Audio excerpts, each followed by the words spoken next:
Salut à tous et bienvenue dans cette nouvelle vidéo, bienvenue sur la chaîne YouTube LMJ Conseil. Alors si vous êtes sur cette vidéo aujourd'hui, c'est que probablement vous êtes à la recherche du job de vos rêves et bienvenue, et vous êtes au bon endroit parce qu'aujourd'hui on va apprendre à vraiment travailler sur sa recherche d'emploi au quotidien. Alors sur toutes les thématiques possibles et imaginables, le CV, les entretiens d'embauche, les réseaux sociaux, etc. Le but c'est vraiment de maximiser vos chances de pouvoir réussir votre job au quotidien, réussir votre recherche d'emploi et puis vraiment décrocher le job de vos rêves. C'est ce qu'on cherche. Donc si vous n'êtes pas encore abonné, n'hésitez pas à vous abonner en cliquant sur s'abonner juste en dessous et en cliquant sur la petite cloche juste à côté pour être informé dès qu'une nouvelle vidéo sort. Alors déjà, première vidéo de l'année 2021, donc je vous souhaite à tous une excellente année 2021.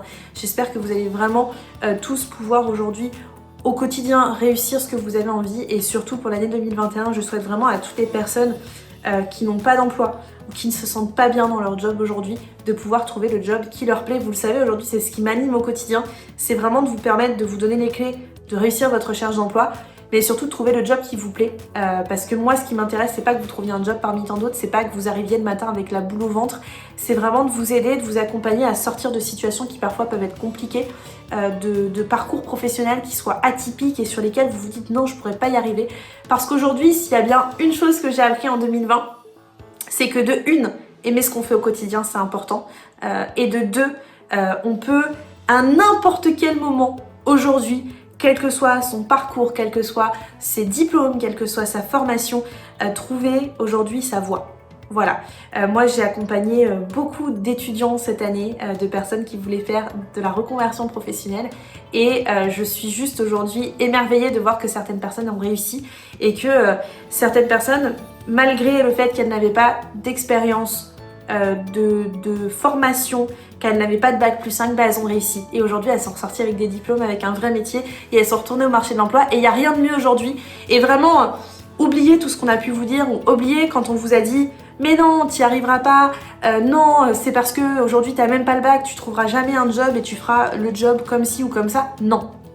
N'importe qui peut y arriver et n'importe qui peut avoir le job qu'il veut et le job de ses rêves si vous vous en donnez les moyens au quotidien. Et cette chaîne, elle est faite pour ça. Elle est faite pour vous en donner les moyens et pour vraiment vous permettre de vous dévoiler au quotidien. Donc voilà, ce que je vous souhaite pour 2021, c'est un job, mais vraiment le job de vos rêves, et faites très attention à ça, c'est vraiment important. Et surtout si vous êtes dans des situations professionnelles compliquées, difficiles, vous pouvez m'en parler, vous pouvez m'envoyer des MP et avec joie je vous aiderai à sortir de cette petite...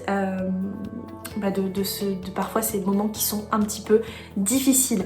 Alors, première vidéo de l'année et on va parler d'un sujet très intéressant. On va notamment parler de situations difficiles. Et oui, on y était pour l'année 2020. Je vous en parlais juste avant que c'était important de sortir de ces situations-là. Et on va parler de comment parler d'une mauvaise expérience dans son parcours professionnel à un recruteur. Alors oui, pourquoi? Parce qu'aujourd'hui, il y a plein de fois où j'ai eu des candidats en ligne qui ne savaient pas expliquer à un recruteur pourquoi ils étaient partis et pourquoi ça s'était mal passé, par exemple avec leurs anciens patrons. Alors, il faut savoir déjà que dans un parcours professionnel, c'est normal d'avoir des moments où il y a des expériences où ça va pas bien se passer.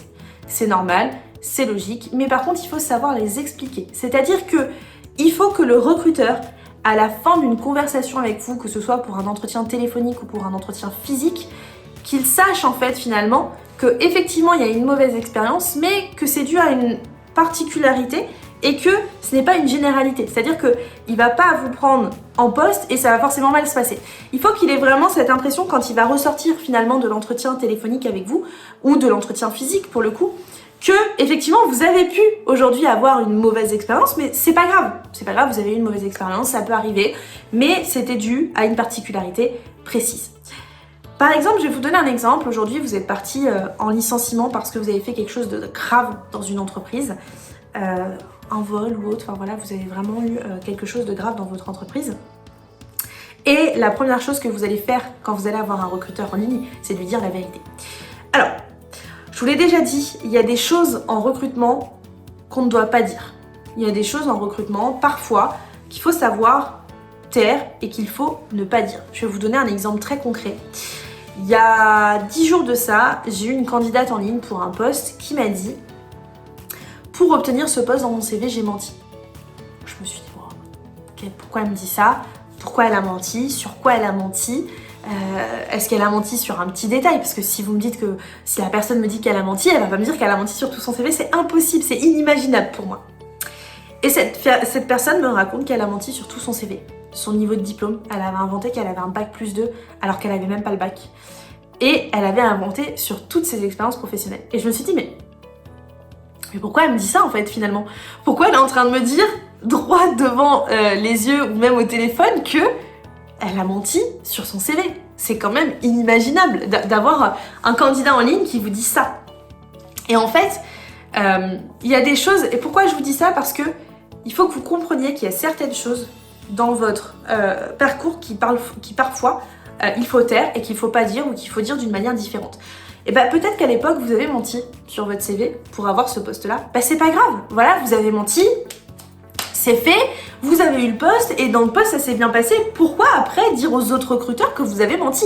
En fait, la problématique si par exemple vous dites des choses comme ça, c'est que la personne va se dire mais attends, il a menti sur son CV pour avoir ce poste-là, qui me dit que là il est pas en train de me mentir qu'il a eu ce poste alors qu'il l'a jamais eu.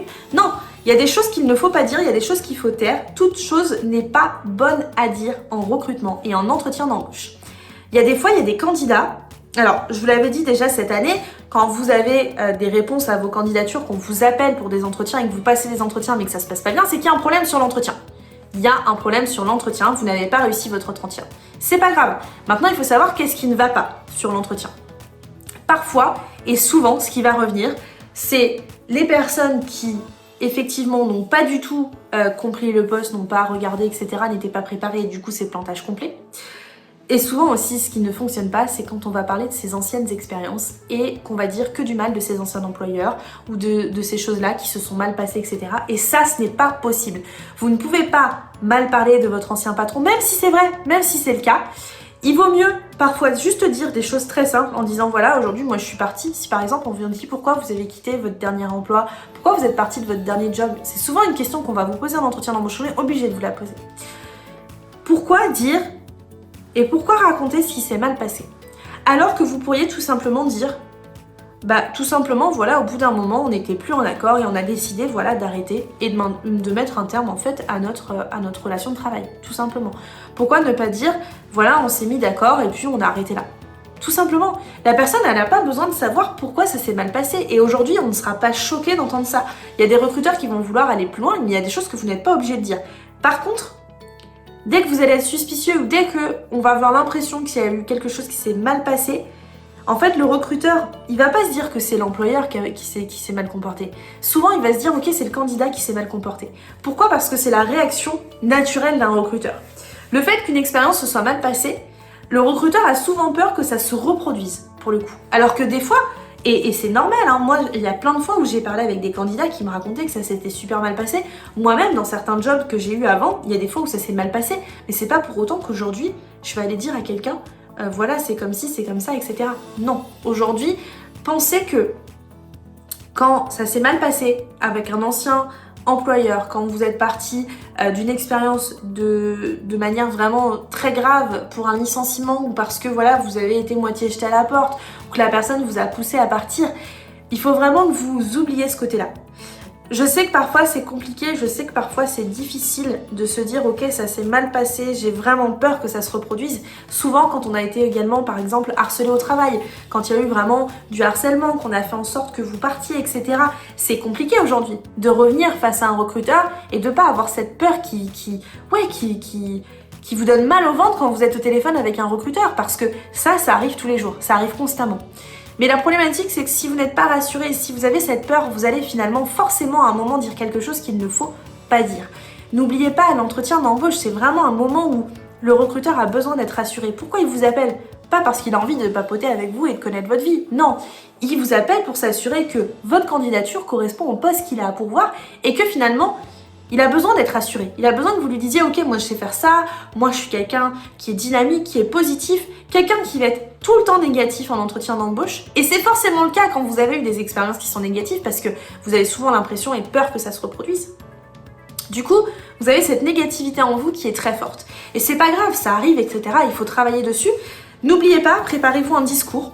Préparez-vous à un moment où vous allez vous dire « Ok, effectivement, ça s'est mal passé dans mon job, effectivement, je suis mal partie, effectivement, il y a eu ci, il y a eu ça, et derrière, bah c'est pas grave. Ok, ça s'est mal passé, je suis mal partie, ça a pas été, mais c'est pas grave. Demain, qu'est-ce qu'on fait pour que ça aille? Qu'est-ce qu'on fait demain pour que cette mauvaise expérience, elle soit positive? Comment demain je tourne cette mauvaise expérience en positif? Un conseil que je peux vous donner, c'est déjà de travailler sur votre positivité, de montrer que vous êtes dynamique, que vous avez envie, que vous êtes motivé, de vous préparer également, de savoir à qui vous parlez, de quel poste vous parlez, et surtout, d'éviter de parler de certaines choses. De tourner cette fois votre langue dans votre bouche. On va être... voilà, c'est une expression qui va parler d'elle-même. Il y a des choses aujourd'hui qui ne sont pas bonnes à dire en recrutement. Il y a des choses qu'on n'a pas besoin de dire. Il y a des choses aujourd'hui que vous pouvez garder pour vous parce qu'un recruteur n'a pas besoin de tout savoir. Ne l'oubliez pas. Le recruteur, il n'est pas dans votre vie. Et c'est pas parce qu'aujourd'hui, il y a une fois où ça s'est mal passé avec un recruteur parce qu'il y avait une problématique. Alors la problématique, elle peut soit venir parce que des fois, on a eu un problème de job qui n'était pas bien expliqué, etc. Ça, vous pouvez l'expliquer. Hein. Tout simplement, voilà, moi, on m'avait vendu ce poste-là. Effectivement, quand je suis arrivée en poste, c'était pas comme ça. Et du coup, d'un naturel, en fait, on s'est dit qu'on s'arrêtait là. Par contre, quand c'est pour des choses un petit peu plus graves, vous pouvez tout simplement dire qu'aujourd'hui, voilà, vous avez décidé de partir et que c'est tout. Vous n'avez pas besoin de raconter qu'on vous a fichu à la porte, qu'on vous a licencié, etc. Il y a des choses qui ne sont pas bonnes à dire, surtout si aujourd'hui, votre but, c'est de retrouver un emploi. Et voilà, d'oublier en fait finalement cette mauvaise expérience. On peut avoir un parcours où on n'est pas toujours les bonnes expériences et c'est pas grave, il y a des moments où voilà, ce sera dur. Moi aussi j'ai eu des moments dans ma carrière où dans mes expériences ça s'est pas forcément bien passé. Il y a même un employeur en particulier, je ne sais pas aujourd'hui ce qu'il serait capable de dire sur moi. Et c'est pas grave parce que moi je sais ce que je vaux. Et puis si aujourd'hui quelqu'un ne me prend pas parce que ça s'est mal passé avec un de mes précédents employeurs mais qu'il n'est pas capable de faire la distinction entre effectivement cet ancien employeur et mon parcours, mon profil, ma personnalité, c'est que c'est pas la bonne personne tout simplement. Bonjour Mitzi qui est juste derrière et qui vient vous dire bonjour. En tout cas voilà pour aujourd'hui, rien de particulier mais pensez, en fait, une mauvaise expérience, c'est pas négatif, c'est pas mauvais. Il faut juste savoir l'expliquer et surtout, il faut parfois savoir se taire, tout simplement. N'hésitez pas s'il y a des choses, des mauvaises expériences qui vous sont arrivées et que vous voudriez en fait qu'on puisse échanger un petit peu là-dessus. Je serais ravie de vous répondre à ce sujet. En tout cas, je vous souhaite à tous une excellente année 2021, une bonne journée et puis on se dit à très vite pour un nouveau sujet. À bientôt!